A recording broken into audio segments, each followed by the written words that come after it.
Hi friends, welcome back to channel. ನಾನು Sudeep from technical good news Kannada. So ಈ ಒಂದು ವಿಡಿಯೋದಲ್ಲಿ ಏನು ನೋಡ್ತೀವಿ ಅಂತ ಹೇಳಿದ್ರೆ, ನಿಮ್ಮಲ್ಲಿ ಸಾಕಷ್ಟು ಜನ ಡ್ರೀಮ್ 11 ಆಗಿರ್ಬೋದು ಅಥವಾ ಇನ್ನಿತರ ಎಲ್ಲ ಫ್ಯಾಂಟಸಿ ಆಪ್ಸ್ ಗಳ ಪೇಯ್ಡ್ ಕಾಂಟೆಸ್ಟ್ ಯಾವಾಗ ಸ್ಟಾರ್ಟ್ ಆಗುತ್ತೆ ಅಂತೇಳಿ ತುಂಬಾನೇ ಜನ ವೆಯ್ಟ್ ಮಾಡ್ತಾರೆ. ಹಾಗೇನೆ ಕೋರ್ಟ್ ನಲ್ಲಿ ನಡೆದಿರುವಂತಹ ಕೇಸ್ ನ ಅಪ್ಡೇಟ್ ಏನಾಗಿದೆ ಅಂತೇಳಿ ತಿಳ್ಕೊಳ್ಳೋಕೆ ತುಂಬಾನೇ ಜನ ವೆಯ್ಟ್ ಮಾಡ್ತಾರೆ. ಸೊ ಆ ಒಂದು ಇಂಪಾರ್ಟೆಂಟ್ ಅಪ್ಡೇಟ್ ಅನ್ನ ನಾನು ನಿಮಗೆ ತಿಳಿಸ್ಕೊಡ್ತೀನಿ. ಸೊ ಯಾವೆಲ್ಲ ಮಾಹಿತಿಗಳು ಲೇಟೆಸ್ಟ್ ಆಗಿ ಸಿಕ್ಕಿದೆ ಅಂತ ನೀವು ಕೂಡ ತಿಳ್ಕೊಬೇಕಂತ ಹೇಳಿದ್ರೆ ಈ ಒಂದು ವಿಡಿಯೋನ ಕಂಪ್ಲೀಟ್ ಆಗಿ ನೋಡಿ. ಬನ್ನಿ ವಿಡಿಯೋನ ಸ್ಟಾರ್ಟ್ ಮಾಡೋಣ. ವಿಡಿಯೋ ಇಷ್ಟ ಆದ್ರೆ ಲೈಕ್ ಮಾಡಿ, ಚಾನಲ್ನ ಸಬ್ಸ್ಕ್ರೈಬ್ ಆಗೋದನ್ನ ಮರಿಬೇಡಿ. ಬನ್ನಿ ಡೈರೆಕ್ಟ್ ಆಗಿ ವಿಡಿಯೋದ ಟಾಪಿಕ್ ಹೋಗೋಣ. ಮೊದಲದಾಗಿ ಲಾಸ್ಟ್ ಮೇ 21 ಅಲ್ಲಿ ಏನೋ ಒಂದು ಹಿಯರಿಂಗ್ ಇತ್ತು ಸುಪ್ರೀಂ ಕೋರ್ಟ್ ನಲ್ಲಿ. ಆ ಒಂದು ಹಿಯರಿಂಗ್ ಅವತ್ತು ನಡೀಲಿಲ್ಲ. ನೆಕ್ಸ್ಟ್ ಡೇಟ್ ಯಾವಾಗ ಅಂತೇಳಿ ಇನ್ನೂ ಕೂಡ ಕನ್ಫರ್ಮೇಶನ್ ಆಗಿ ನಮಗೆ ಸಿಕ್ಕಿರಲಿಲ್ಲ. ಲಾಸ್ಟ್ ವಿಡಿಯೋದಲ್ಲಿ ನಿಮಗೆ ತಿಳಿಸಿದ್ದೆ. ಸೊ ಈಗ ನಮಗೆ ಸಿಕ್ಕಿರುವಂತಹ ಮಾಹಿತಿ ಏನು ಅಂತ ಹೇಳಿದ್ರೆ, ಜೂನ್ 8ಕ್ಕೆ ಈ ಒಂದು ಸುಪ್ರೀಂ ಕೋರ್ಟ್ ನಲ್ಲಿ ಎಲ್ಲಾ ರಿಯಲ್ ಆನ್ಲೈನ್ ಗೇಮಿಂಗ್ ಪ್ಲಾಟ್ಫಾರ್ಮ್ಗಳ ಏನು ಒಂದು ಕೇಸ್ ಇದೆ ಅದು ಜೂನ್ 8ಕ್ಕೆ ನಡೀತಿದೆ ಅಂತ ನಮ್ಗೆ ಈಗ ಸದ್ಯಕ್ಕೆ ಮಾಹಿತಿ ಸಿಕ್ಕಿರುವಂತದ್ದು. ಸೊ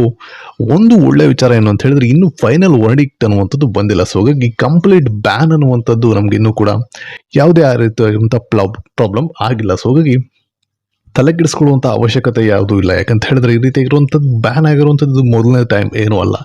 ಸೊ ಹಾಗಾಗಿ ಎರಡೂ ಕಡೆ ಆನ್ಲೈನ್ ಗೇಮಿಂಗ್ ಆಗಿರ್ಬೋದು ಅಥವಾ ಗವರ್ನಮೆಂಟ್ನ ಕಡೆಯಿಂದ ಎರಡೂ ಕಡೆ ವಾದ ವಿವಾದಗಳು ಇನ್ನೂ ಕೂಡ ಡಿಬೇಟ್ ನಡೆಯುವಂಥದ್ದು ಬಾಕಿ ಇದೆ. ಸೊ ಹಾಗಾಗಿ ಜೂನ್ 8ನೇ ತಾರೀಕು ಯಾವೆಲ್ಲ ಅಪ್ಡೇಟ್ಗಳು ಸಿಗುತ್ತೆ, ಹಾಗೇನೆ ಯಾವೆಲ್ಲ ಹೊಸ ರೂಲ್ಸ್ಗಳೇನಾದರೂ ಇಂಪ್ಲಿಮೆಂಟ್ ಆಗುತ್ತೆ ಅಥವಾ ಕಂಪ್ಲೀಟ್ ಆಗಿ ಅನ್ಬ್ಯಾನ್ ಆಗುತ್ತೆ ಅಂತೇಳಿ ನಾನು ನಿಮಗೆ ತಿಳಿಸ್ಕೊಡ್ತೀನಿ ವಿಡಿಯೋನ ಮಾಡಿ. ಸೊ ಹಾಗಾಗಿ ಈ ಒಂದು ಚಿಕ್ಕ ಚಿಕ್ಕ ಇನ್ಫಾರ್ಮೇಷನ್ಗಳು ಕೂಡ ನಿಮಗೆ ಸಿಗಬೇಕು ಅಂತ ಹೇಳಿದ್ರೆ ಒಂದು ಚಾನಲ್ನ ಸಬ್ಸ್ಕ್ರೈಬ್ ಆಗೋಣ ಮರಿಬೇಡಿ. ಸೊ ಸಿಗೋಣ ನೆಕ್ಸ್ಟ್ ವಿಡಿಯೋದಲ್ಲಿ. ಅಲ್ಲಿವರೆಗೂ ಟೇಕ್ ಕೇರ್ ಅಂತ ಹೇಳ್ತಾ ಫೈನಲಿ ಸುದೀಪ್ ಸೈನಿಂಗ್ ಆಫ್. ಬಾಯ್.